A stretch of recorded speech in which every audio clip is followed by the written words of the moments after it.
Hey everyone, NEWSPOLL just came out with a new polling on the political parties and Scott Morrison's approval, and it's not good for Scott Morrison. This is going to be interesting. I'm going to get some people on, and from there I'm going to have a chat through it. I'm going to read you the article. It's from the Australian, and it's quite interesting. It's very very very interesting. So I'm just going to join Turning Point. I'm going to get everyone on board. So just bear with me for 2 seconds. There we go.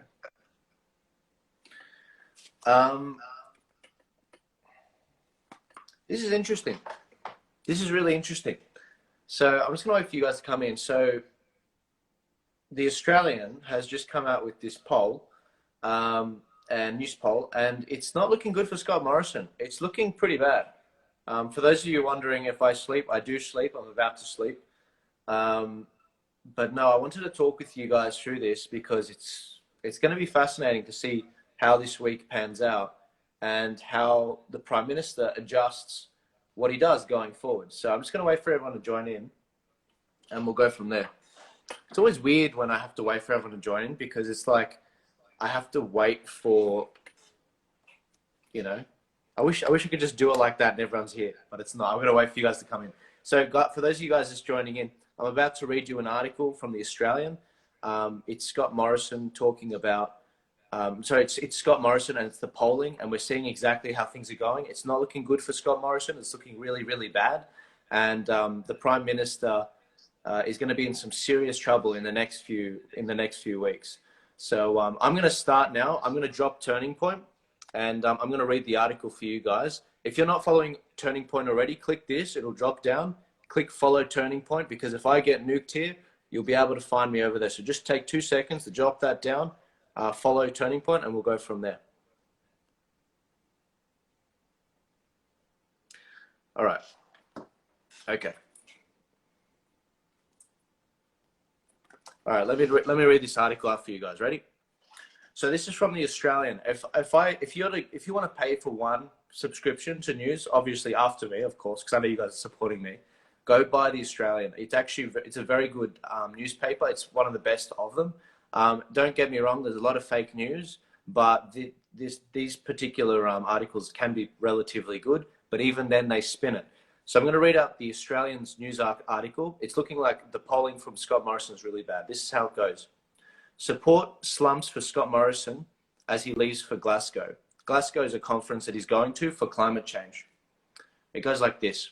The coalition has slumped to its lowest level of support in 3 years as Scott Morrison prepares to attend the Glasgow Climate Change Summit, armed with a commitment to meet a 2050 net zero emissions reduction target.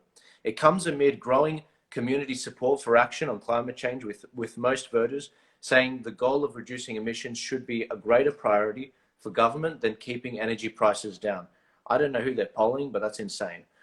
An exclusive news poll conducted for the Australian, the newspaper, shows popular support for the Liberal Nationals is falling 2 points to 35%, the lowest level of support recorded this term, so the last 2.5 years. The drop follows a fortnight dominated by the Nationals' deliberations over whether to support a cabinet-mandated 2050 net zero target. What are they talking about? They're talking about the National Party, the Conservatives in the party, having a civil war with the rest of the Nationals of that party. They're trying to set a target to have net zero emissions. That's going to be terrible. That's like the globalist agenda. That is the Great Reset. That is getting rid of meat out of your diet. That is getting rid of coal, getting rid of all of these baseload power things that are making things cheap for us. The poll shows 47% of voters believe that the government should prioritize meeting emissions reductions targets, compared to 40% believing lower energy bills should be the main conclusion. I want to go to the part where it starts talking about which parties everyone's voting for. Coalition voters were still more inclined to favour costs of living concerns, 50%, to 34%. All right, I want to skip that. That's not what I want to read you. There's something else. It's about the political parties. All right, here it is. Voters believe that Labor, rather than the coalition, 35% to 28%, would be better at leading Australia's response to climate change as a challenge. The latest NEWSPOLL result marks the worst result for the coalition since December 2018, 4 months after Malcolm Turnbull lost the Liberal Party leadership amid a rebellion over climate change policy. That's pretty bad. Support for Pauline Hanson's One Nation rose a point to 3%, while Labor also gained a point to 38%. There was no movement for the Greens, which remained at 11%. Nothing changed there. The strong support recorded in the previous poll for other minor parties, which includes Clive Palmer's United Australia Party, has maintained at a post-election high of 13%. So it hasn't changed. It's still at 13%. That means it seems as though that they're losing momentum. They've sort of, they've grown as much as they can. Maybe they can grow more, but they need to change a bit more to capture more voters. The poll also covers a period that has seen the nation's. Oh, this is important. This is really important.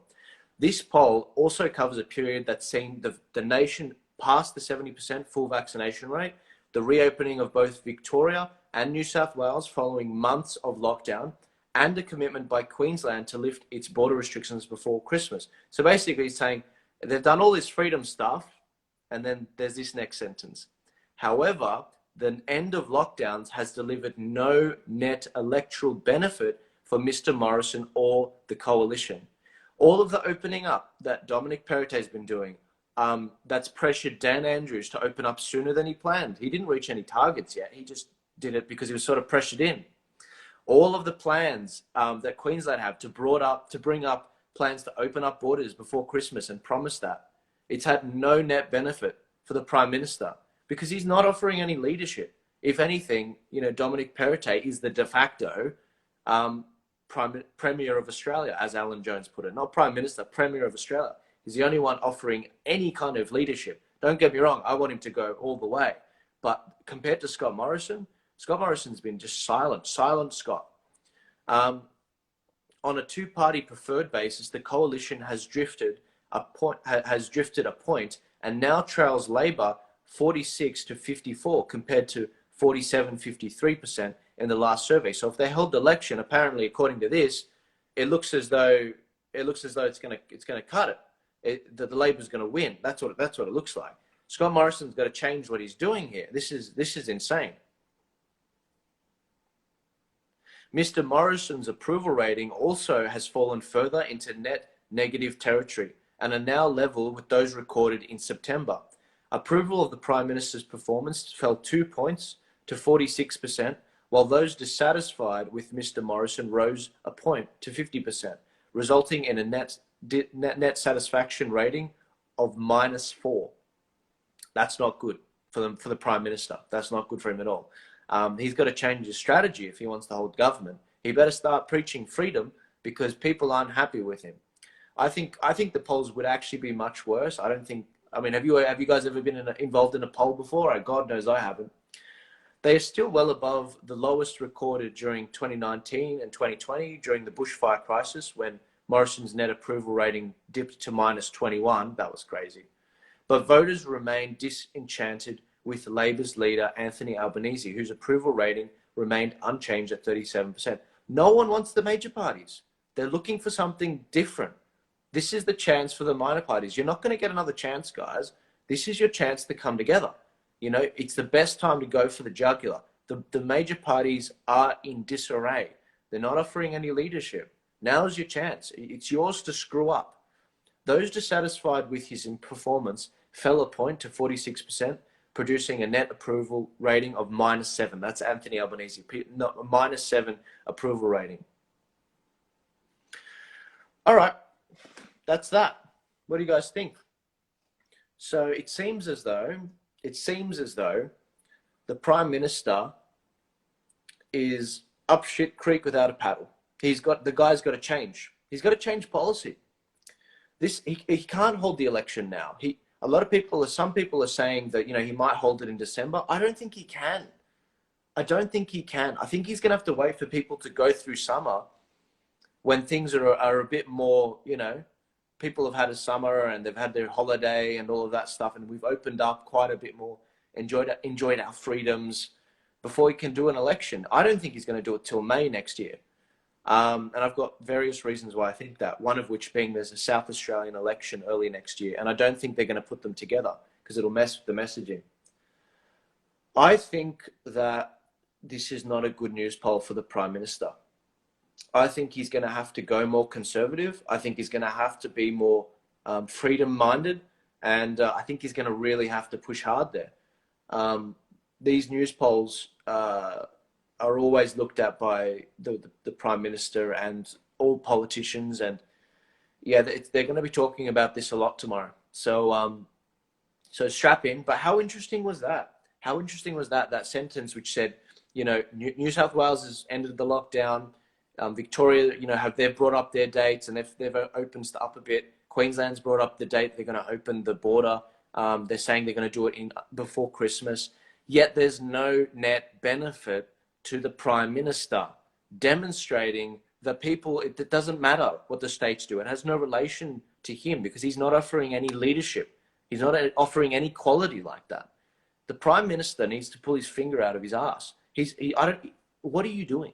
What are you doing? You're not doing anything. You're going to Glasgow reluctantly. You were bullied by the Royals into going, and it's like, you want to get rid of our jobs? The National Party have sold out. They've sold out the farmers. You know, I don't know why farmers. I don't know if you guys are voting for the Nationals. I can't help you. They want to get rid of your industry. If you're in the livestock industry and you're selling beef, they want to get rid of you. Like they want to phase people off of meat. Like that's what this plan is for net zero. You know, I think 25% or 20% of emissions in Australia are from livestock. Like they're coming after you. The minor parties need to come together. And if you guys don't come together, I'm going to make something happen so you do come together.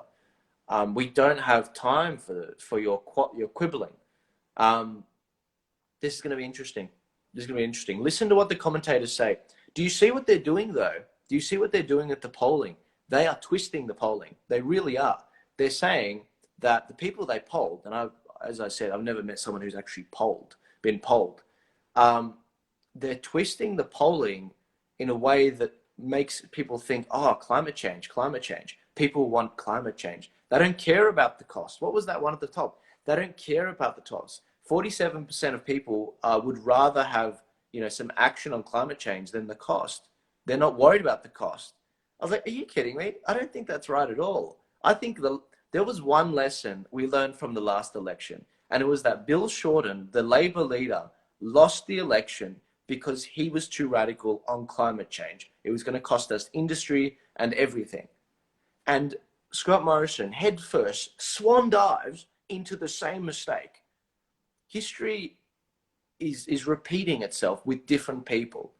Like, this is ridiculous. I can't believe they're making this mistake. It's quite hilarious.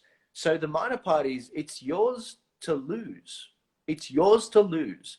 And now's the time to really work together on this stuff. You know, some of the parties are working together, others aren't. They want to go at it alone.